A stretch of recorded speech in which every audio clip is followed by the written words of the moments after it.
L'esprit apostolique de la royauté française.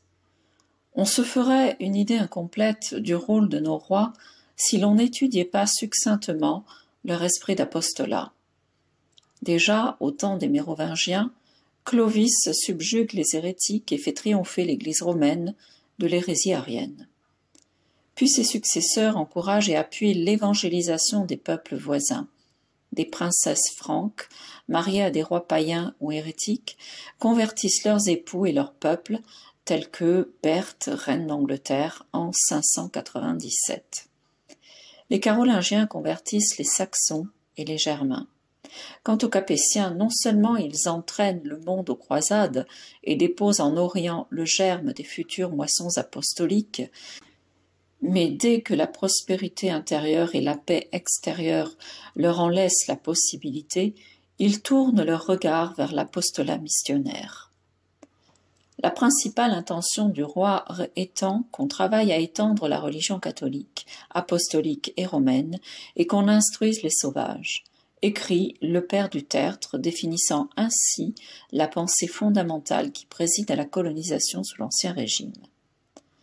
Ce qui frappe l'historien quand il étudie les interventions du pouvoir central dans la fondation de nos vieilles colonies, c'est d'y trouver plus que des préoccupations commerciales et politiques, le désir de civiliser et d'évangéliser, de faire naître au lointain rivage une nouvelle France catholique et apôtre, et cela, qu'il s'agisse de Richelieu ou de Colbert.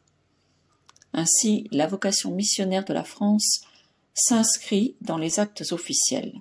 Elle est reconnue, affirmée, favorisée, traduite en obligations juridiques très précises par les gouvernants qui n'ont d'autre pensée que de remplir en chrétiens leur devoir de chef d'État ou de ministre, mais qui savent que la France a dans l'Église un rôle à jouer et qu'il n'y a rien qui l'agrandisse et l'ennoblisse comme l'apostolat missionnaire, comme de faire connaître et aimer le Christ, comme de lui donner des âmes.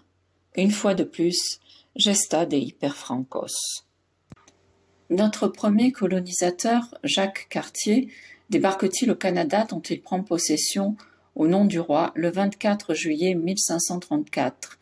Il y plante une croix, voulant que son premier acte fût un hommage de sa conquête au Christ. Henri IV envoie-t-il Champlain pour réoccuper le Canada. Celui-ci est, par excellence, l'explorateur apôtre. Le roi lui envoie des missionnaires pour conquérir à Dieu les sauvages. Après la mort du roi, la reine Marie de Médicis soutient les missions et fait travailler les dames de la cour aux ornements qui leur sont destinés. En 1615, quand Champlain repart, il emmène de nouveaux missionnaires, les franciscains, et élève la chapelle autour de laquelle va surgir la ville de Québec. Pour évangéliser les peaux-rouges, il demande l'envoi de bonnes familles de paysans chrétiens qui apprendront aux sauvages à cultiver leurs terres et leur âme par l'exemple. Peu après, le père Joseph, grâce à l'appui de Louis XIII, organise de nouvelles missions en Orient. Le roi de France, dans ces régions, est si bien considéré comme le protecteur des chrétiens que notre ambassadeur écrit à son maître qu'à Naxos et à Scio, la fleur de lys, et le nom du roi sont en même honneur que dans la propre France. Présenté au roi par le père Joseph en 1626, l'archevêque de Naxos lui attesta la popularité persistante de la France, dont le roi prenait place dans les prières publiques immédiatement après le pape. L'ambassadeur de France était, en effet, le protecteur de la population des Cyclades contre les exactions des fonctionnaires ottomans. Des missions sont fondées à Constantinople, Smyrne, Alep, Beyrouth, Sidon, en Chypre et en Perse, etc. Le roi les soutenait par de nombreuses libéralités, à tel point qu'en 1633, le Saint-Siège consentit à ce que les missionnaires désignés par le roi puissent se rendre à leur poste sans autre approbation que celle du nonce en France. À la même époque, en 1626, Richelieu fonde, pour les Antilles, la Compagnie des îles, dont le but, dit-il, est le peuplement des îles découvertes et la conversion à la religion catholique, apostolique et romaine des sauvages indigènes. Le 29 avril 1627, le cardinal fonde la Compagnie des Sans-Associés pour le Canada, à laquelle il impose les conditions suivantes. La Compagnie de la Nouvelle-France s'engage à ne faire passer au Canada que les Français catholiques, à en transporter dès 1628 de 2 à 300 et jusqu'à 4000 pendant les 15 années suivantes, à se charger 3 ans durant de la nourriture et de l'entretien des transportés, à pourvoir pendant 15 ans aux frais du culte et à la subsistance de 3 prêtres dans chaque poste de mission. Enfin, des avantages considérables seront faits aux sauvages convertis qui seront censés et réputés naturels français. En 1639, la mère Marie de l'Incarnation part au Canada et fonde hôpital, école, etc. Dès 1641, elle a plus de 50 fillettes à éduquer et plus de 700 sauvages à assister spirituellement et temporellement. En 1658, Monseigneur de Martigny-Laval est nommé vicaire apostolique. Un séminaire est érigé en 1663 et Québec devient siège d'évêché dès 1674. Grâce à l'esprit surnaturel du gouvernement royal, le catholicisme va se répandre dans toute l'Amérique du Nord. Les expéditions du père Marquette et de Cavelier de la Salle permettent de fonder de nombreuses missions en Louisiane, Hudson, Saint-Laurent, Natchez, Illinois, etc. Le territoire du Canada et des États-Unis actuels a été arrosé du sang de nos missionnaires et évangélisé par eux. Plus de 25 évêques aux États-Unis ont eu pour premier évêque ou fondateur des Français. Et la perte de notre premier empire colonial sera une catastrophe, non seulement au point de vue national, mais aussi catholique, car l'Angleterre y introduira le protestantisme et luttera sournoisement contre le catholicisme. Dans la fondation de nos colonies ou établissements, les mêmes préoccupations apostoliques guident nos rois.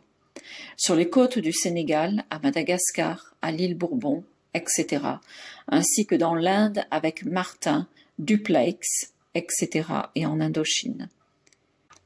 Il n'est pas sans intérêt de constater que, dans ce dernier pays, dont l'Assemblée du clergé de France de 1655 se préoccupe, les évêques missionnaires, nos seigneurs Palu et de la Motte Lambert, préconisent dès 1658 l'instauration et le développement des vocations religieuses des deux sexes.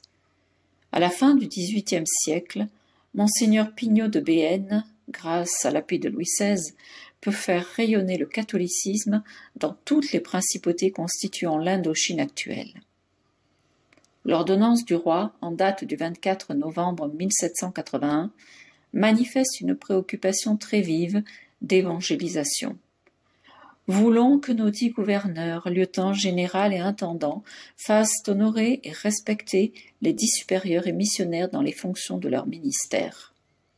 Le préfet apostolique veillera particulièrement à ce que les esclaves dans chaque paroisse reçoivent de leur curé les instructions nécessaires et les sacrements de l'Église.